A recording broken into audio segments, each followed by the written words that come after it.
ভাই রাজশাহী মোহনগঞ্জে গরুর বাজারের কি অবস্থা একটু বলবেন?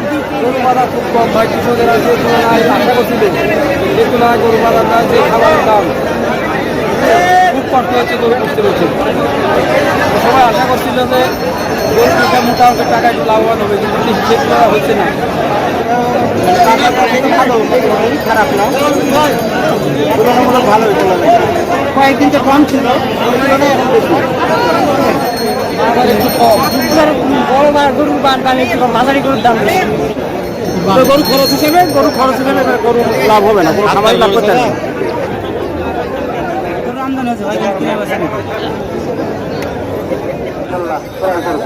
ভালো লাগবে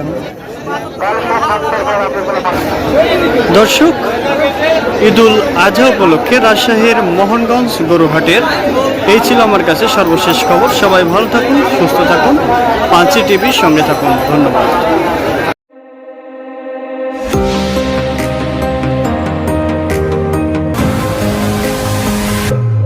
পাঁচি টিভি।